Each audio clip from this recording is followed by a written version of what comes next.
Hopefully it's working. Yes, I have. Okay. This is TPIMSR Live with voice now. Thank God. We're going to do the show. This is part 3, a conversation with May Brussels. We're going to do the analysis on that. But before I do that, I want to share this video from a confidential informant. And this is what's going on today. Let's hit it. Now listen to me. Call the person who's coming to get you. Tell them they don't need to come. All right? Yes. Okay? So go ahead and call them. I'm going to take you to jail, and I'm going to impound the car. Before that, No. I can't call them if you don't open the door. Why can't you? Because I want Welcome to the show, Use Sister your D. phone. It's in your lap right there. I just don't want to put my hands down. I'm really sorry. I'm just... Just do what you want. No. I've just been way too many videos of problems. But you're not black. Wow. Remember, we only kill black people. Yeah, we only kill black people, right? All the videos you've seen, have you seen white people get killed?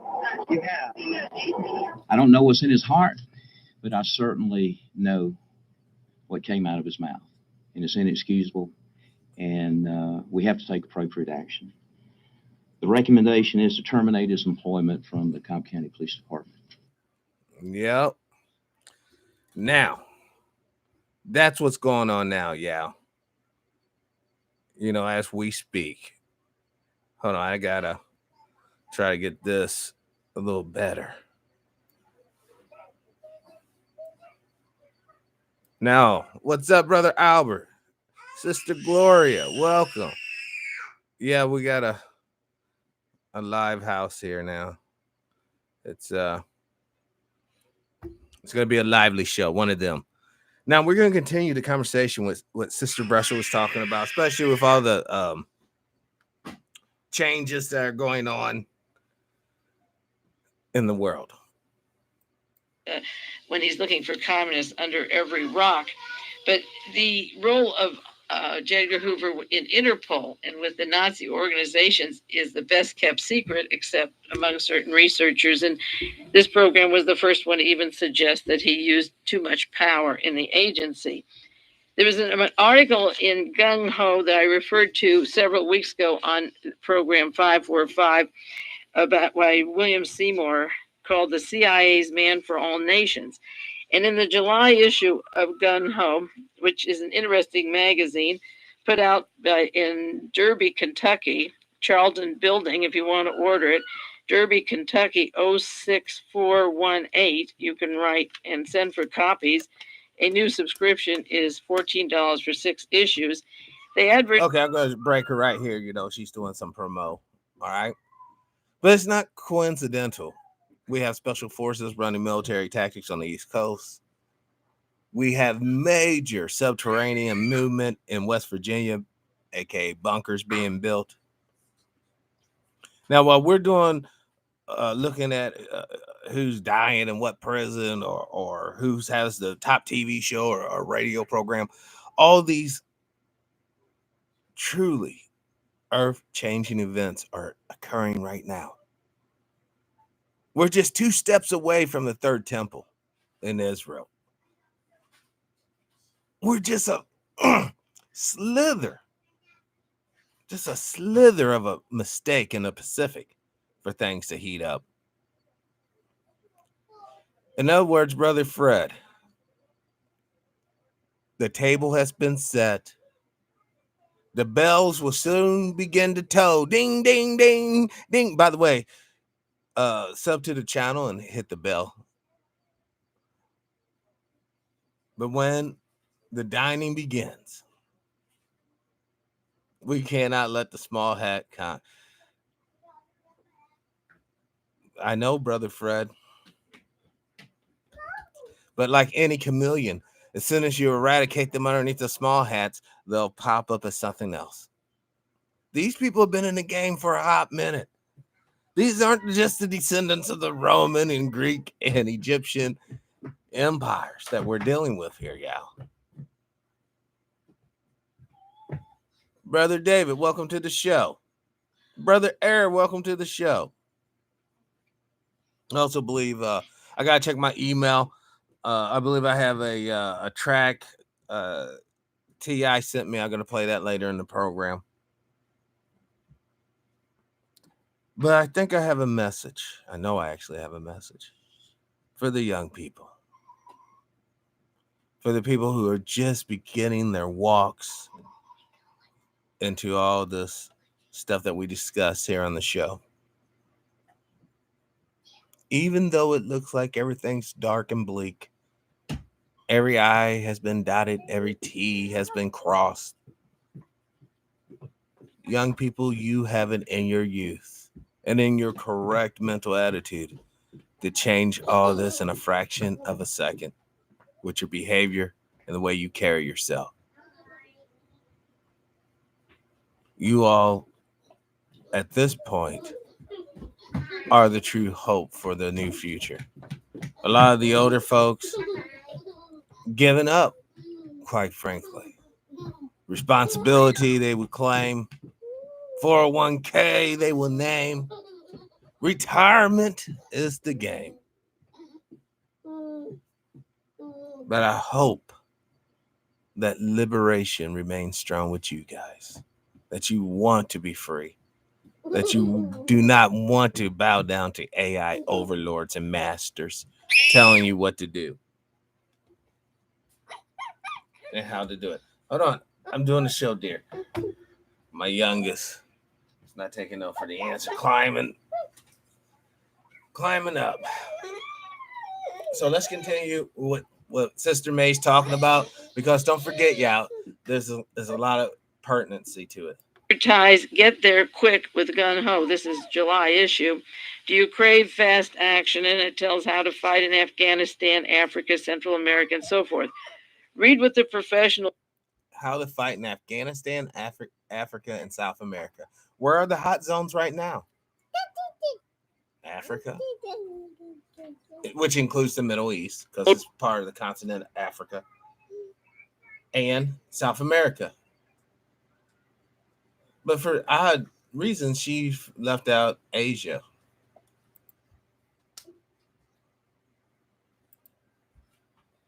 Is those that, in quotes, protected John Kennedy, or even Ronald Reagan with the double shooting, the possible double or triple assassins right there at the Hilton Hotel in Washington, D.C.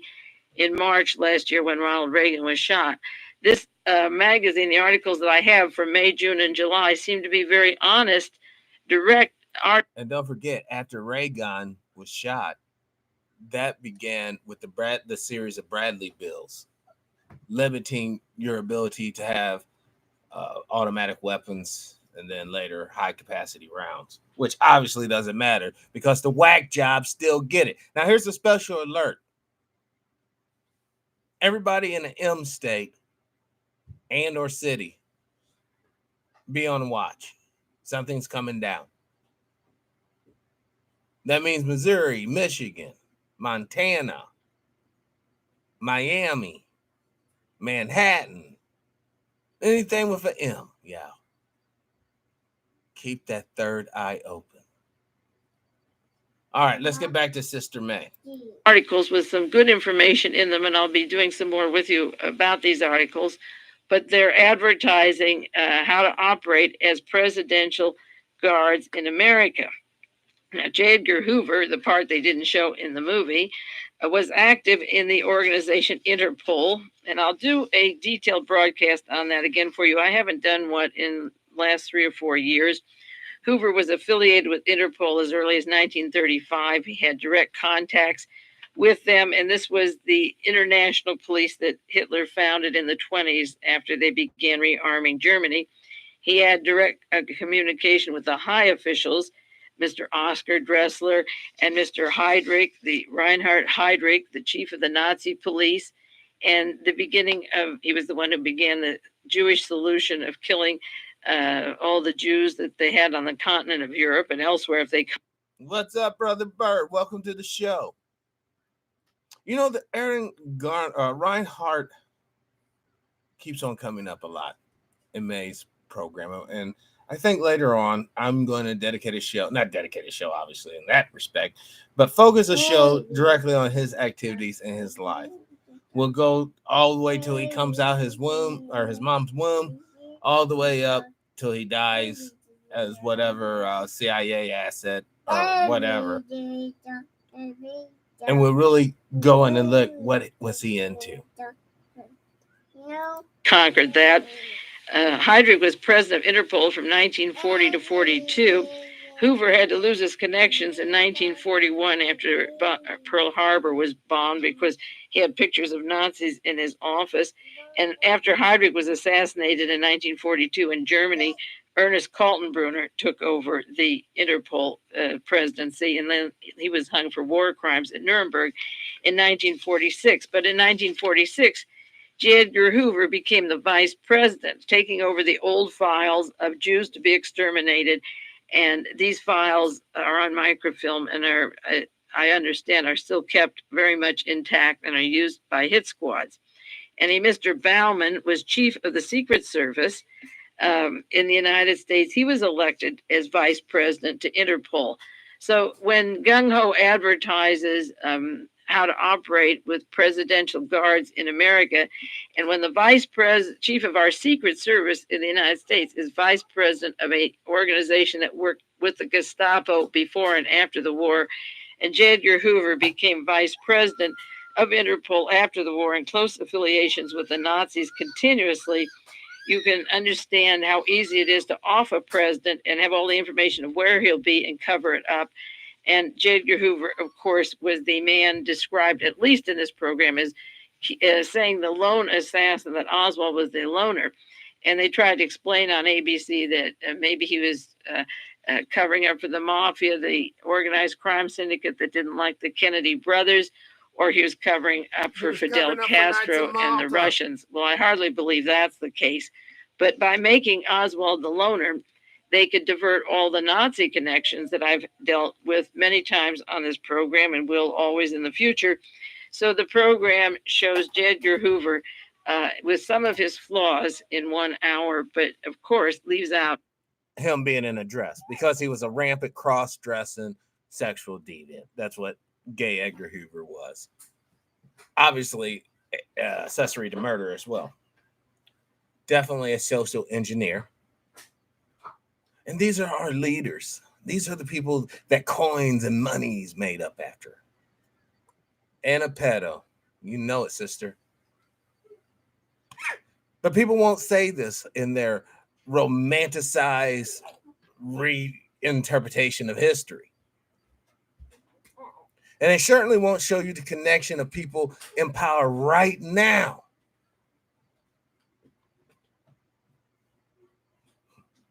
In power right now. We're mentored by these whack jobs of the past. I like how May just keeps it basically with the names, places, and dates. You know, she very seldom goes off on any type of spiritual, awakening type talk, which is cool because she's more of a expository type journalist here. But having the benefit of time between when she said this and now we're reanalyzing it. Oh, this is beautiful. Let's continue. The Nazis never died out. They just went underground and into position of power, such as CEOs of IG Farben and Bayer, and Monsanto, and others. The Secret Service and Interpol, as far as the Kennedy assassination, the role, or J. Edgar Hoover's role in covering up who killed John Kennedy, and it leaves out the Nazi connections. That is the real secret to J. Edgar Hoover. And part of the movie also showed this week showed that J. Edgar Hoover was feeding the anti-communist literature and fires to Senator Joe McCarthy.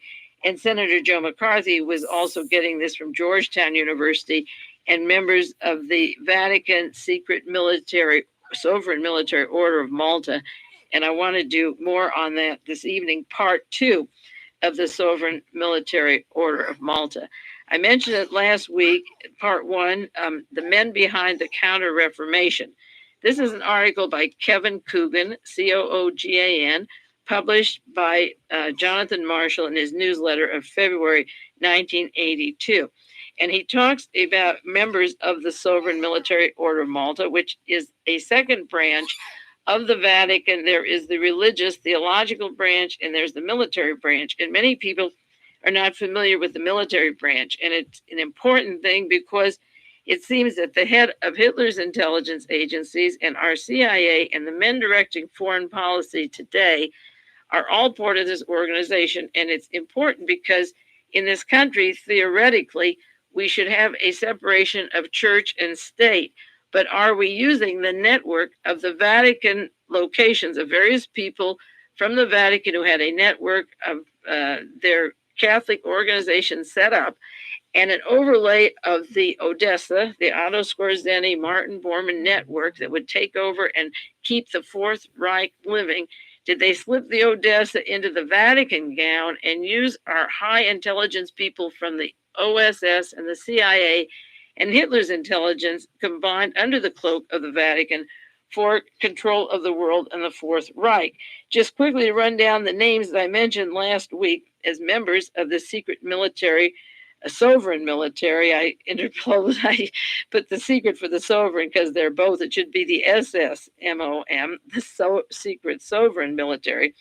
James Angleton of the CIA, Robert Ablanalp, Richard Nixon's friend in the Bahamas, Joseph Bettinger, who founded the Bilderberg Society, William Buckley, James Buckley, William Casey, our CIA director, Reinhard Gehlen, Hitler's head of Eastern Intelligence, the chief who formed our CIA, Wild Bill Donovan of the OSS, then became the CIA, Peter Flanagan, head of Nixon's team, who then went on to work for J. Peter Grace Intelligence Operation, and Baron Hilton, Lee Iacocca from Ford Motor Company, Joseph Kennedy, the father of John and Robert and Ted, who they were not members of the organization, James Ling, John McCone, now head of working with the Bechtel, head of the Bechtel Corporation, along with Caspar Weinberger, our Secretary of Defense, Spyro Skouras from 20th Century Fox, Michael Sindona, John Volpe, who was ambassador to Italy,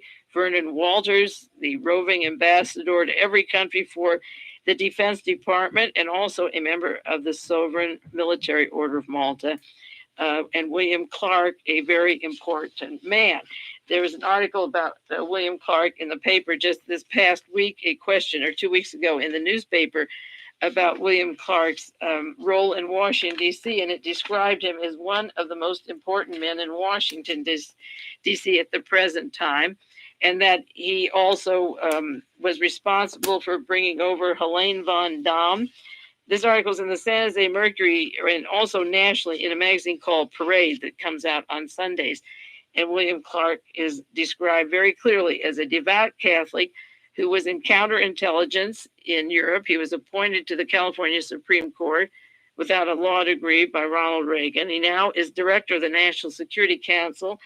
He brought over Helene von Damme, who incidentally also was brought over by Otto von Bolschwing, the man who helped the Iron Guard escape from Europe, those men that you saw on 60 Minutes a few weeks ago. And I've mentioned that Nazi criminal who's been in the Silicon Valley with the Defense Department and Hewlett-Packard and working with Wilson and Turple and the defense, the CIA, the NASA group. He just died a few months ago, von Bolschwing. But he was instrumental in bringing over Helene von Damme, and also William Clark was supposed to. So the two in counterintelligence placed a woman in the office of Ronald Reagan to make appointments as governor.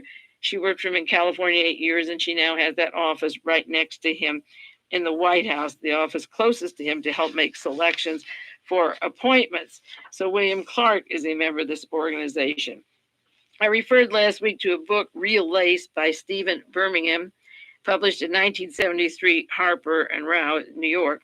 And in this book, he describes the Knights of Malta. Stephen Birmingham wrote Our Crowd and a book on Dakota apartments in New York. And he writes about the wealthy upper class in various capacities. And he has one on the Irish, important Irish people in the United States, and it's titled Real Lace. And in this book, he describes the Papal Order of the Knights of Malta as being the highest Catholic honor of all. and he tells how the Knights of Malta comprise what is the most exclusive club on earth. They are more than Catholic aristocracy. They are the nobility and the royalty. There are over 600 million Roman Catholics, but only 8,000 Knights of Malta. And he goes into the importance of them, that they began and were founded in the 11th century, originally as nursing monks. The Knights captured the island of Rhodes, Rhodes, by the Byzantine Empire in 13.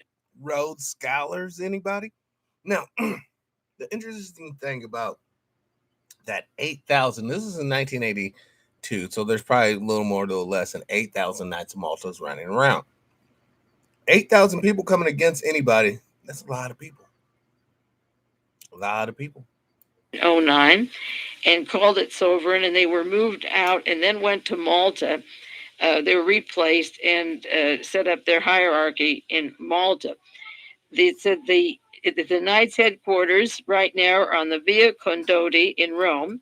The Knights' scarlet and white banner flies over the huge palazzo. The Italian police say they have extraterritorial rights. They're a special group, just like the Vatican. They have their own territory in Rome. Many of you, and myself included, didn't realize that this was going on simultaneously. And it's a nation of its own, like Vatican City. Now, these leaders, some of these leaders, and there's many more that I mentioned, that just in this one article alone, have two loyalties. One to this other society with its extraterritorial rights, and a part of the Vatican, but separate from the Vatican, because this is obviously the one who makes the military decisions of which countries are overthrown. If they influence the Bilderberg Society, and the counterintelligence and all the men I mentioned had a role, say, in overthrowing Iran and putting the Shah in and taking Mossadegh out, or Central America, the coups, and Vernon Walters in Brazil, and the United States in Dallas, and Allende murdered in Chile. They have played a role in what I once wrote down was 77 military dictatorships that were overthrown, and the countries were overthrown and military dictatorships were put into power, and that would be consistent with the role of the authority of the Vatican and of these people working for not a democracy, because a democracy makes you weak. And I have some more quotations. I had some on the air last week, and I'll give you some more of the thinking of the Knights of Malta. Now, this book by Stephen Birmingham talks about their extraterritorial rights, and there are 35 foreign nations that have full diplomatic relations with the order. Over the centuries, Catholic kings and queens have been knights and dames of Malta. There is a mixture of Eastern and ancient European nobility, newly rich North and South Americans. Among the most prominent members are King Baudouin of Belgium, Henri d'Orléans, pretender to the throne of France, and Irishman J. Peter Grace, the Honorable D.J. Moore, I mentioned him last week, the ambassador to Ireland, and Danny Thomas, who built a $2 million hospital, St. Jude, in Memphis, Tennessee.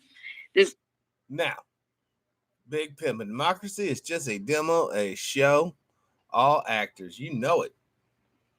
Democracy is a lie in itself. It allows for slavery, because there's three people and we're voting on who's going to be a slave, or if slavery is going to be even around. All it takes is two, and the third person that votes against it more than likely will end up being the slave. This goes back, what she's talking about goes back to almost the fundamental basis of our current geopolitical movements in this nation. It's not being conducted by, and I'm not putting it on the small hats, I'm not putting it on the Catholics, I'm not putting it on the Satanists or nothing else. But you all have to agree that the people running this government are not running for the people in the nation. They're running it for their own purposes, whether they're going to get stock options and a bunch of dividends, or whether they're going to get special treatment after they leave office. They can go to another country and be set up. And that's all treasonous, really, isn't it? But no one's going to say that. Oh, my God. No, yes, capitalism is what they mask it nowadays, Brother Al. Treason, aka capitalism. As long as there's capital, there is them. This This is what's killing us, brothers and sisters. This is what's polluting the rivers. Capitalism. Not capitalism in its purest form or in its ideology that most conservatives would espouse. I'm not talking about that. I'm talking about true capitalism as it's being practiced in the third dimension, in reality. And there it is, Sister D. Fascism. The merger of the state and the corporation to assume power over the masses, using brutal tactics and propaganda, where unity is fiction and dissent is capital punishment. Yes, welcome all. And then Tate with socialism, the start of it all. We had to all work together. Yeah, well, see, that's always been the case. You know, what do you think the slave master said to the slave? Hey, we all have to work together to make this plantation go, yo. You saw how that worked out, right? Whenever people are forced to have to come together and put forth physical effort, aka work, you will always get dynamics of a slave and the master. And unfortunately, boys and girls, you don't get a choice. Let's continue.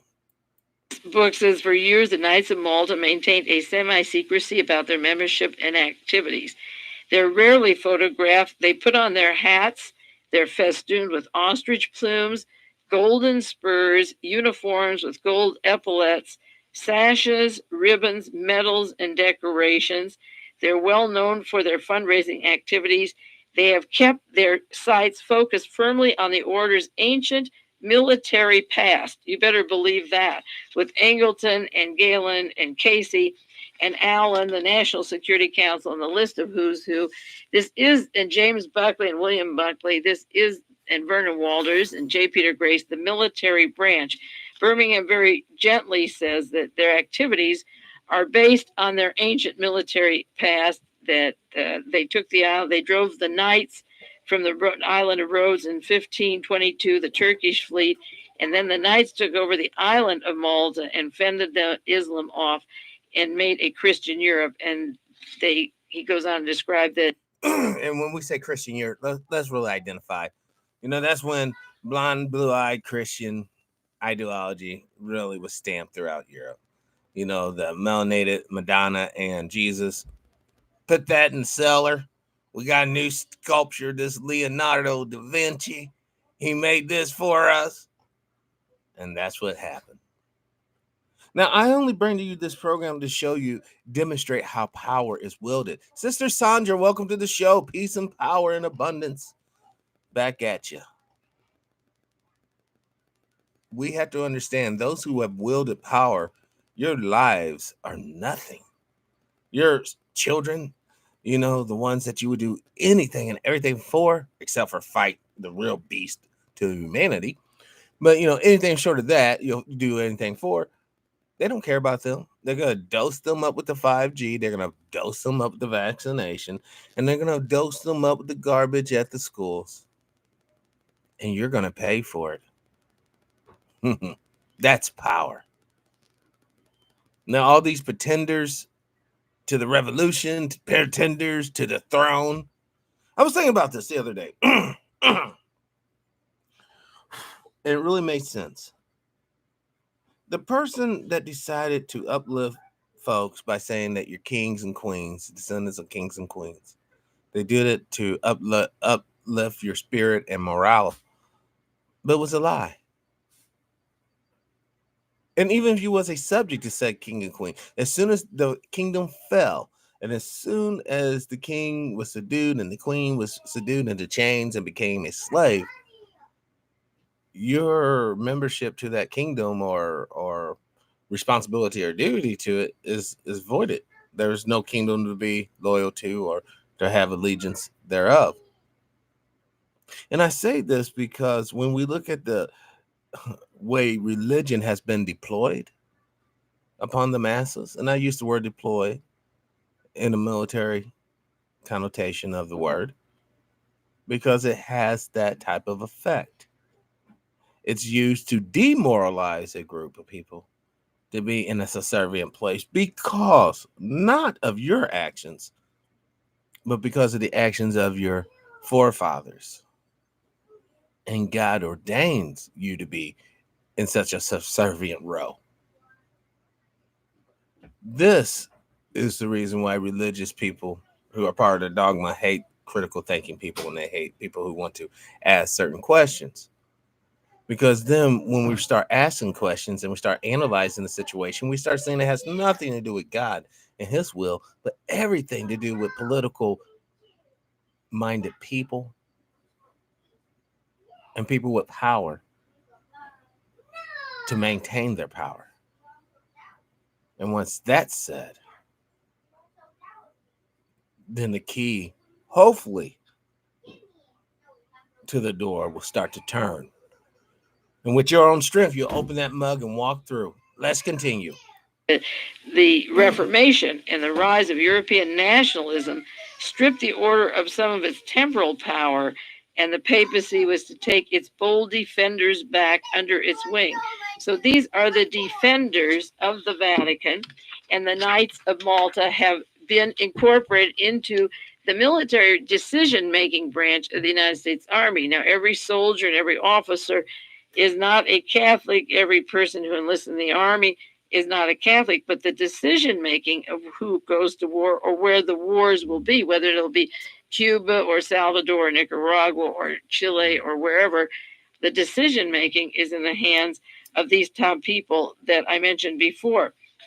And the book by Birmingham has some more pages that I'll refer to on J. Peter Grace because he's an interesting character. Now, this article by Coogan is fascinating. He has some footnotes here about Father Walsh, the anti-communist from Georgetown University that I mentioned him last week, and his links to a Major General Karl Hofshofer, the world's best-known geopolitician in Germany. And he mentions Avery Dulles. That's where I left off last week in this article, talking about Avery Dulles. And the article says that it's very seldom mentioned, the right-wing group of this Malta, the Georgetown group. Avery Dulles' name is never in print, with one exception, a book tracing Martin Bormann mentioned him by Bezymensky, Bezymensky, I. Bezymensky, tracing Martin Bormann. And in that book, it mentions that John Foster Dulles, he was Secretary of the State during the Eisenhower administration, and his brother, Alan Dulles, became the first director of the CIA after recruiting and making deals in Switzerland from 1943 to 45 with Nazis who would be pouring into the United States when the war was over and even while the war was going on. And he says in this article, no one has touched Avery Dulles in print except this one book. But in this book, it tells how Martin Bormann met with Bishop Udell, Hudal, in Rome. In the Via della Pace, Udell was the guardian of not only of Martin Bormann, brother Martin Bormann of the church, but another monk, brother Avery, John Foster Dulles' son. Udell told Martin he could join Otto Skorzeny, who set up the Odessa, the 1,000-year Reich. He could go to Spain, or he could go with Adolf Eichmann in Argentine, and he chose to go, Bormann, to Argentine to be with Eichmann.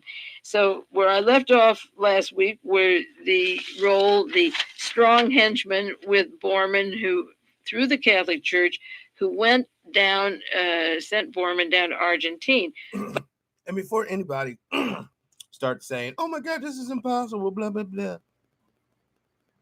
Think about this one fact. During the Great War, World War II, the Vatican City, was under the direct control or in the territory of Mussolini, which was a puppet basically to Hitler. And towards the end, Nazi forces even occupied portions of Italy. Why wasn't the Vatican burned to the ground? Why wasn't it plundered like all the Louvre was plundered? Other great houses of art and culture were plundered, but not the Vatican.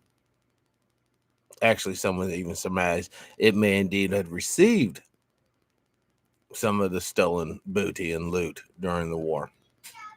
And that's what's really down there in those vaults.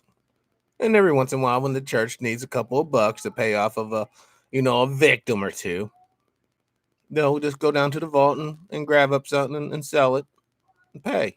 Not to mention, look at all the hospitals in the United States are run by Catholics. In my region, almost all the hospitals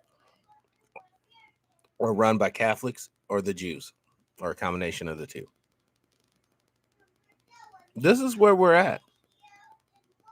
The guy that hates your gut is your political leader. The guy that hates your gut is your military leader. The guy that hates your gut is your hospital administrator. And you wonder how they can do secret medical testing and no one ever knows. Silly rabbits. Let's continue.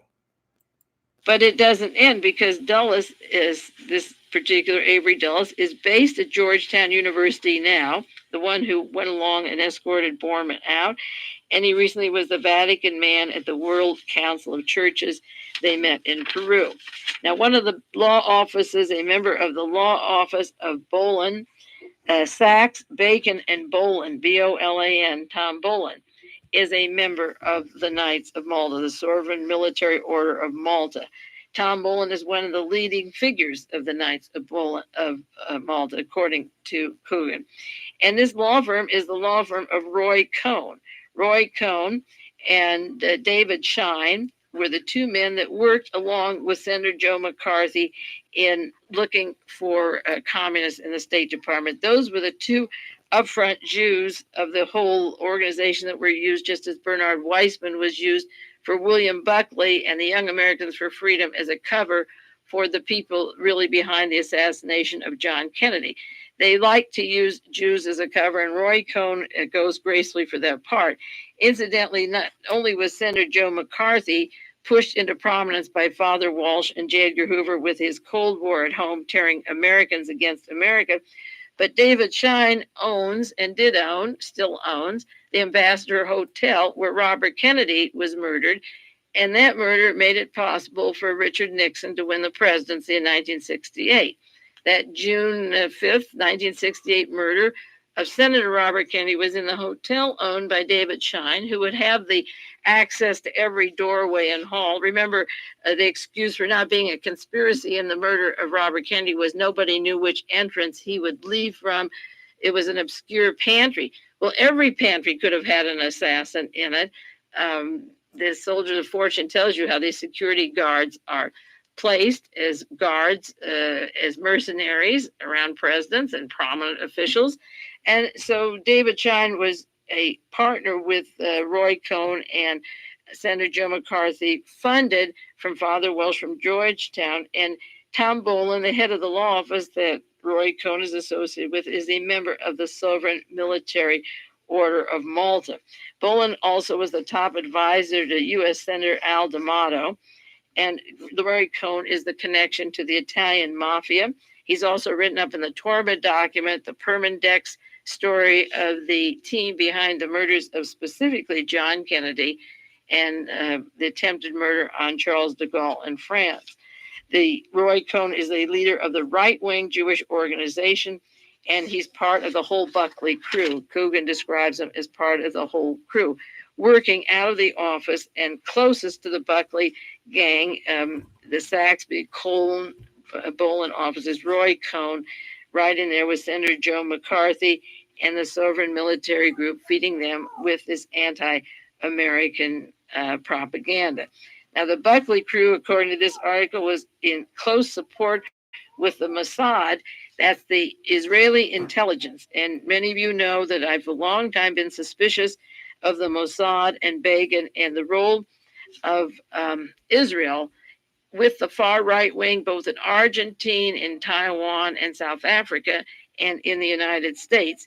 And in this article, he says that Roy Cohn not only was the link to the mafia and the right wing, but along with the Buckley crew and company, they worked with one, the Begin government, two, with James Angleton, longtime control over the Israeli desk at the CIA, and now they've merged to a nutty right-wing Jewish team. And the question of the Mossad, the Jewish intelligence, working with the far right wing has never, ever yet been exposed, and that is a story that is long overdue.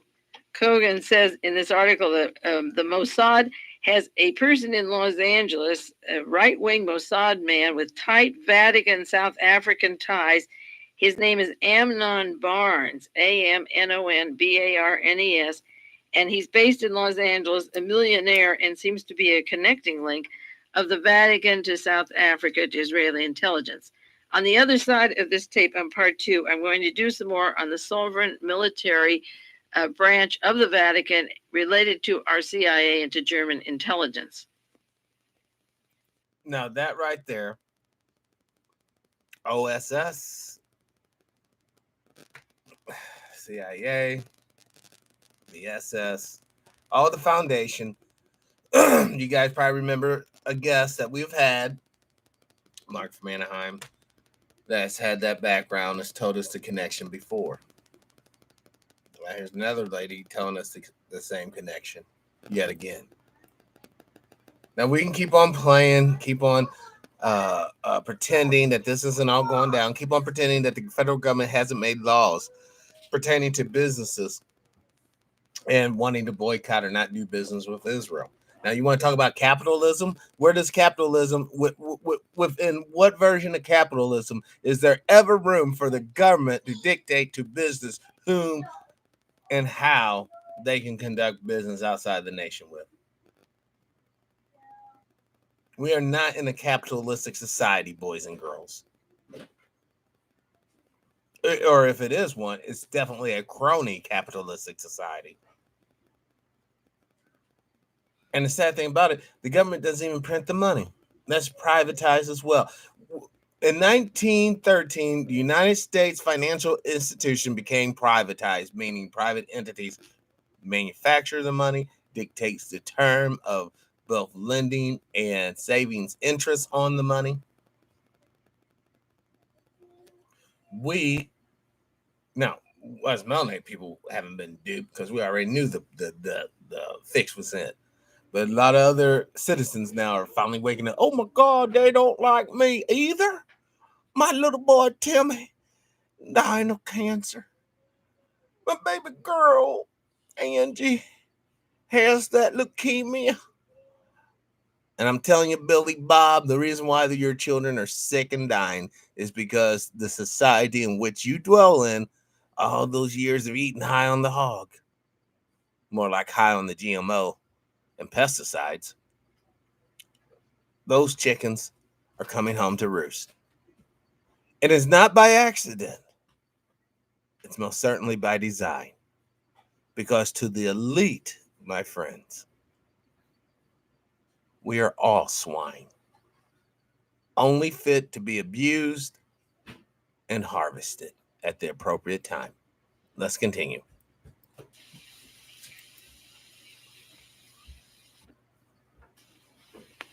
Okay, here's part two. This is side two of tape 548, and it's June the 6th, 1982. And I'm doing part two, a continuation last week on the story, The Men Behind the Counter-Reformation by Kevin Coogan, the links of the Sovereign Military Order of Malta, the Knights of Malta, to the intelligence. And most people don't understand the real ID that David's speaking of is actually tied to the Vatican birth certificate all citizens should possess.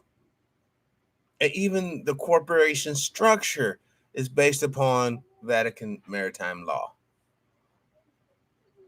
People, this has been put in way before grandma was even a sperm or an egg. I mean, should I say sperm and or egg?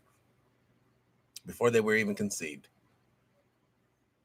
Keep playing games. Keep thinking that somehow somebody's going to say some magical words and everything's going to change. It's not. I'm trying to prepare you psychologically, and hopefully you'll prepare your bodies physically for the tough task to come. And it's not that far off, friends. Like I said, we're just 2 steps from the third temple right now. Once that happens, then, brothers and sisters, you better hit your stopwatch. Because the Messianic prophecy. Now, I don't know about the other ones, but I'm telling you, once you see that third temple, the Messianic prophecies will soon thus be fulfilled. Let's continue. Intelligence operations in the United States, the decision-making policies and their links to the Vatican, and the use of the American intelligence and the American government for close ties to policies coming out of the Vatican.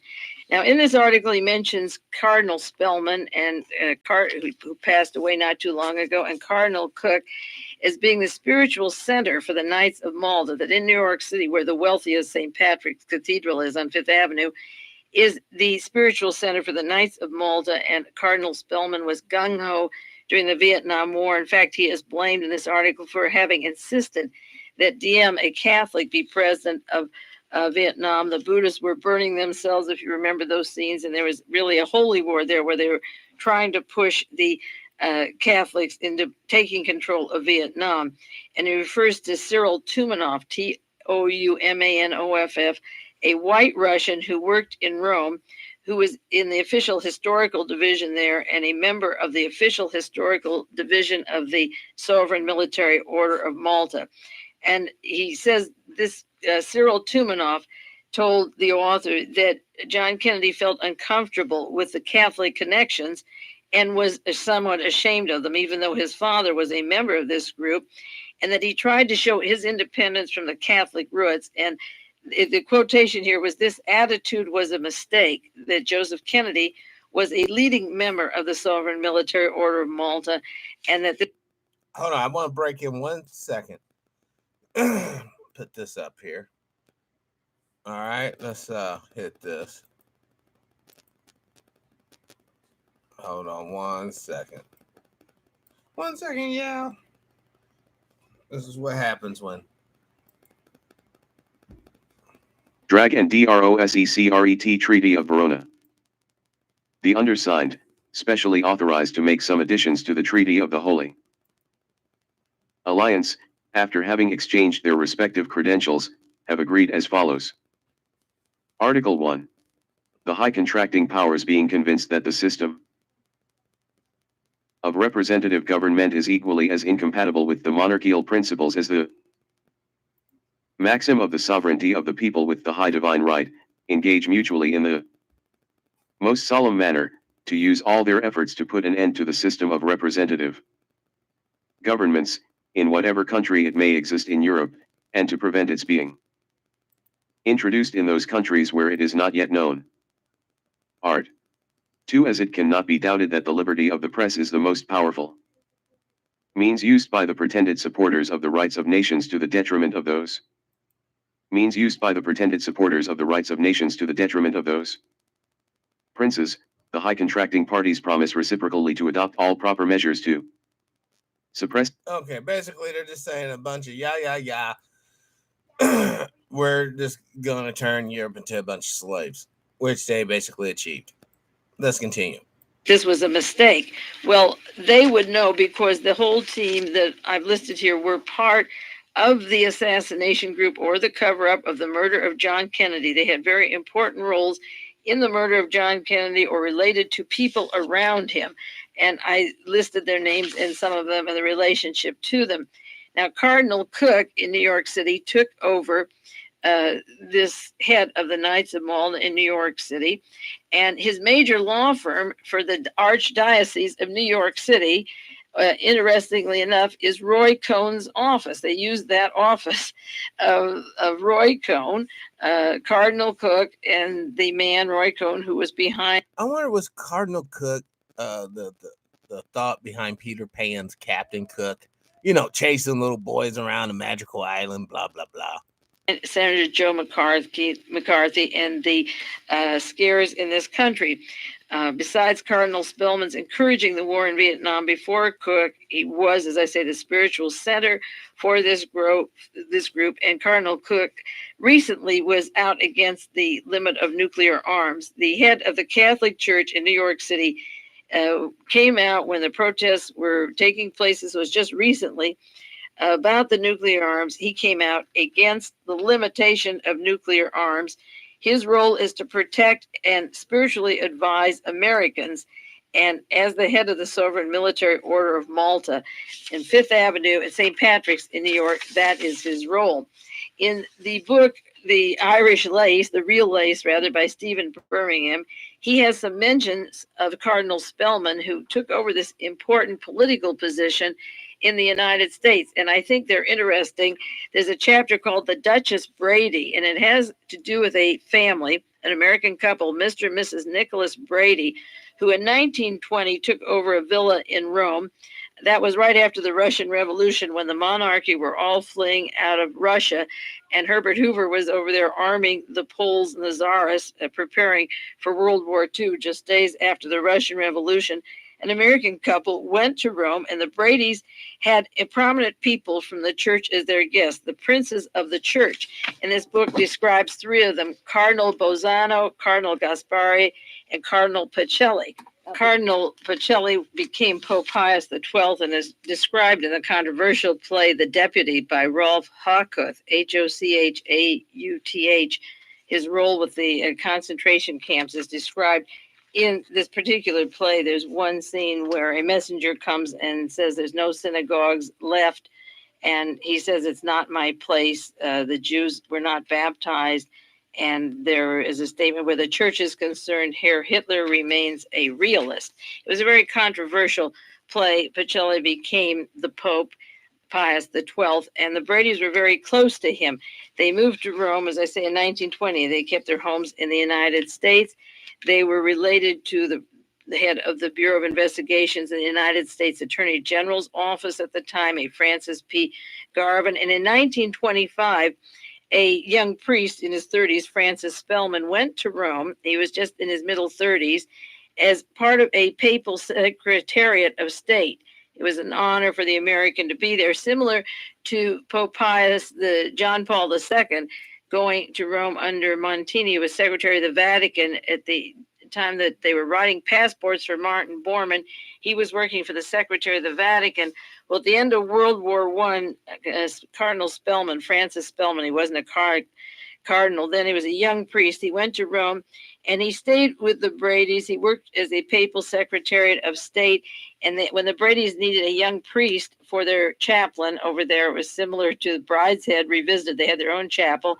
They asked for Spellman and he took the job. And then Father Spellman got a lot of money from the Bradys. They gave it to the Vatican, and in return, the Bradys were also knighted into the Knights of Malta. And in the book Real Lace, it says Monsignor Spellman was named Auxiliary Bishop of Boston in 1931. 7 years later, he was the Archbishop of New York, and in the process, he rewarded his friends and sponsors, the Bradys. In 1927, through his offices, Mr. Brady was given the Grand Cross of St. Gregory, and Mrs. Brady and Mrs. James Farrell were named two of the three dames of Malta in the entire United States. Genevieve Garvin Brady became the Duchess Brady in the United States, holding a title, while the brother is the head of the Bureau of Investigations in the United States for the U.S. Attorney General's office. And then this book, Real Lace, goes on to tell their inheritance of $25 million in directorships in 50 corporations, and the links of the Brady family to helping bail out the Chrysler Corporation when they needed a long time before. And then Real Lace goes into another subject. They get away from Cardinal Spellman, who was so political and controlled so many rich Catholics in New York City. And living next door to these people who were influential with Cardinal Spellman was Joseph P. Grace Estate. Joseph Grace was one of the sons of Irish-born William Russell Grace. And they get into the politics, the next door neighbors, and these were all part of the Sovereign Military Order of Malta. There was an Irishman that came to this country by the name of William Grace, and he was very political. He worked with Father Coughlin from Detroit, who was very anti-Roosevelt, a far right-wing fascist man of the church, Father Coughlin. Many of you are too young to remember that era. But William Grace had come over to this country with his brother, Michael Grace, and they set up the W.R. Grace Steamship Company, which I mentioned last week. They sold to Spiro Skouras, another member of the Now, as Sister Janice pointed out, there have been bones found in the Vatican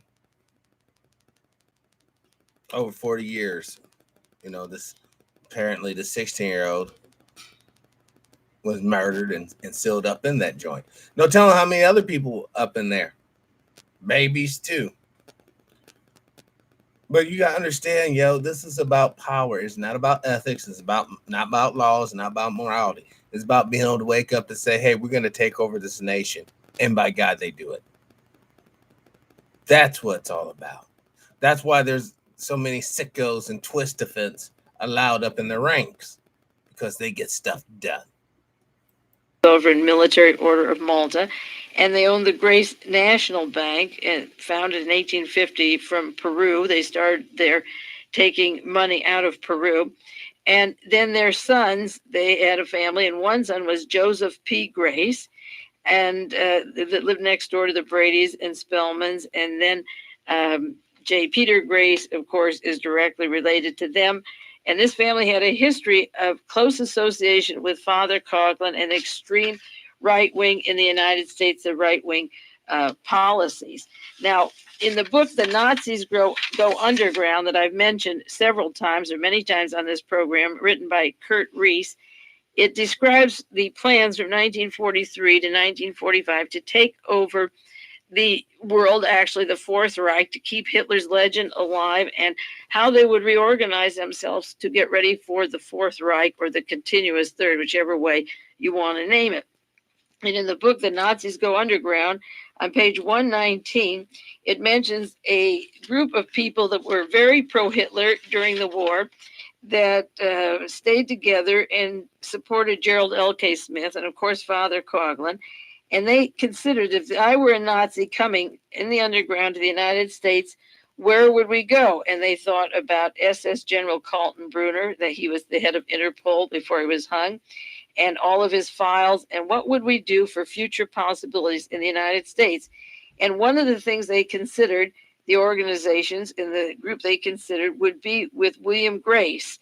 And in the book, The Nazis Go Underground, it tells how one of the associations they would have would be the Republican Nationalist Revival Committee, almost undistinguishable from Mr. Grace's group, and its president, P.H. Moynihan, active before Pearl Harbor, was the secretary to Grace. So I gotta interject real quick. Brother Al, we paying money for their system of failure. We've been hijacked on the education. The problem is that the so-called founding fathers tell the British government, we want education. Give me education or give me death. Huh? Give me liberty or give me death. Therefore, your little educational is irrelevant. I'm still liberated. I'm still free. Without a clear purpose, education's purpose has no purpose anyhow. Unless you're educating yourself to invent something better, maybe manufacture something faster, do something to help the totality of humanity, it's not worth a damn anyways. That's why education is not the key. Liberation is the key. Liberation is the end goal. Liberation or nothing. Because only in liberation can you truly worship God. Only in liberation can you truly hold meaningful relationships, sincere relationships with people, because you're not being kind to people for material gains, because you're already free. The other day, I took a TV out, took it down there to the recycling place. It cost me $35 to get the send that shit in the trash, okay? But you do realize, 20, 30 years ago, that same TV, somebody would have jumped in your house and tried to murder you on it, or murder you for it, just to watch that TV in their house. But today, the TV has zero value. I say this to re-illustrate once again. Once something has no value, Sister Janice, Brother Albert, once something has no value, what do you do with it? You throw it away. And the same thing goes for people. If you're deemed on a social level not to have any value, You will be discarded. You best believe. They had a direct link to J. Peter Grace and to William Grace, and the Nazis had planned to use the Grace Corporation to continue what Kaltenbrunner was doing with his files, and J. Edgar Hoover, the director of the FBI, was using those files before Pearl Harbor, and in 1946 became vice president of Interpol when Kaltenbrunner was hung. So that J. Peter Grace was a constant barometer of the farthest right wing in this country. I mention this because all of them are high officials in the Sovereign Military Order of Malta, and Grace just got a cabinet position appointment by Ronald Reagan. In the book Real Lace, it tells about the relationship of the Grace family and William Grace to that Catholic priest from Detroit, Charles Coughlin, Father Coughlin, and what he was saying on his radio programs. He had a controversial radio program, and he mentioned 350,000 letters at one time that he would get. And he was referring to Franklin Roosevelt because he wanted to arm against fascism and Nazism in Europe, particularly after the Spanish Civil War. I think some Americans could see what was coming down. And Father Coughlin referred to him as a scab president, as anti-God, as an upstart dictator, and would say on the radio that Roosevelt's chief supporters were communists. I remember when I was at Stanford from 1940 to 43, there would be signs and posters about Franklin Roosevelt that he won by a nose, and there'd be big Jewish noses on cartoons all around the campus. I didn't even have any idea what they meant. My folks didn't discuss it with me, and the professors at Stanford didn't talk about it. But the Grace family was very close to Father Coughlin, and there's two books, The Nazis Go Underground and This Irish Lace, and I'm sure there's many, many more, on the relationship of the very far right-wing Catholic Church fighting Franklin Roosevelt and his policies, and they were very pro-Hitler and pro-Germany all along, wanting the United States to line up with Germany against Britain and, of course, against the Soviet Union, and the Vatican right there with the people who were getting the highest honors before and after the war as a part of the war machine. An example of before the war that isn't in the article by Coogan, but is in the book Real Lace, describes a Thomas Murray who was made a Knight of Gregory and a Knight of Malta. He was from the Consolidated Edison Company, and he got these knighthoods, two of the most prestigious papal orders during World War I. Meanwhile, his invention for welding shells was found to be the only one that could be used in the production of 240 millimeter mortar shell, which earned him, in addition to another fortune in government contracts, a special commendation from the War Department. He became president of the Association of Edison Illuminating Company and Murray Manufacturing Company, and eventually headed 5 different corporations. So Mr. Murray is made a knight by the Vatican, the military sovereign group of the Vatican, for his great contributions. And during World War I, he is inventing these shells and the mortar that have killed so many people. And he's also getting commendations for the War Department. I don't want to sound anti-religious because I can go into Roy Cohn and David Schein and the Jewish Nazis, just as Idi Amin is a black Nazi. The fervor with which certain people will sell out their soul or their beliefs, or even they believe them, has no boundaries. And I don't want to sound anti-Catholic. I've been against Israel's arming and selling weapons all over the world. How can a religion be an arms supplier? But there's no contradiction at all. And I just mentioned this Thomas Murray of the Knights of Malta to show you the commendations, both from the church and from the U.S. War Department simultaneously. Even more horrendous was after World War II when Reinhard Gehlen, who wanted genocide by the millions and starvation by the millions and managed to disarrange and kill millions of people in Europe, was immediately made a member of the Sovereign Military Order of Malta. Now, as far as the Grace family goes, this article mentions James Peter Grace as president of the United States section of the Sovereign Military Order. And he's the one, again, who's just been recently appointed to cut down expenses in our federal government, which means putting your finger on the poor and letting the rest go free. He's got 8 members of the Grace Company at the present time. On the board of Grace Company are members of Malta, and only 2 of them are mentioned in this article. The other 5 or 6, we'd have to guess who they are. Those 6 are left blank. but one is John Moore, who was the former ambassador to Ireland, and the other is Felix Larkin, Larkin, who's chairman of J. Peter Grace, and at one time was general counsel for the Defense Department from 1949 to 1951. And in 1951, he got the highest award from the Department of Defense. So he was in the Defense Department general counsel for them during the Korean War, when Alexander Haig got his promotions from West Point and went to Taiwan, when Fritz Kramer was advising these people in the Pentagon, and we can't yet discriminate whether Fritz Kramer was that prisoner at Dachau, number 33. I'm still working on it as much as I can. At the time of the Rosenberg trial, again, that was the beginning of the Cold War at home, the prosecution of the Rosenbergs, and then the McCarthy hearings and the Alger Hiss and the escalating of the Richard Nixon career by chasing Reds, all of them lined up with the Nazi war criminals, and at the same time, J. Peter Grace, a working partner through these years with Otto Ambros over in Germany from IG Farben, who designed the slave labor at Auschwitz and the chemical, the Zyklon B, that for the extermination. So J. Peter Grace had general counsel for the Defense Department. On his board, he's the chairman of J. Peter Grace, honored by the military of Felix Larkin. And this article also mentions Grace as being a director of Kennecott Copper.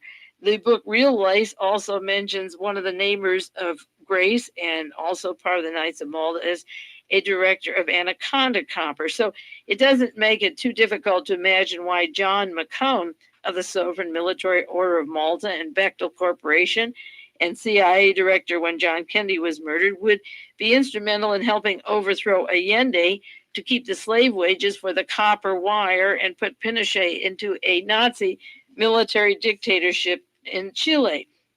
Peter Grace is the director of Kennecott Copper and one of the heads of Radio Free Europe.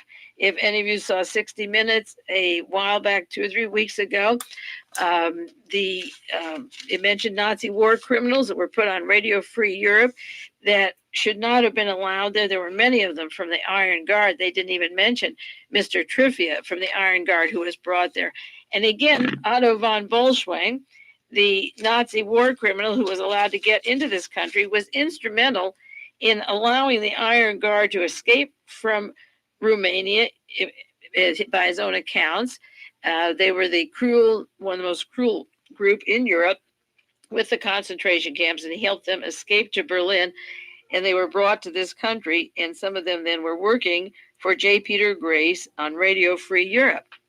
If I'm throwing a lot of names at you, and I am, because this article that was done by Kevin Coogan has a lot of names in it, and I'm trying to make sense for you regarding the names that he's used in his article. He simply gives the names, but it's a short article, 4.5 pages, but it doesn't make the connections. But just to explain every once in a while what I'm trying to say, or the thesis of what I've been saying for many years, is that the top Nazis worked with Allen Dulles, John Foster Dulles, and Dulles' son, with Georgetown University, with political senators, with Nazi criminals, to bring them into the United States to make Cold War, to prosecute people, to be witnesses, to play a role that affected the very fabric of this country.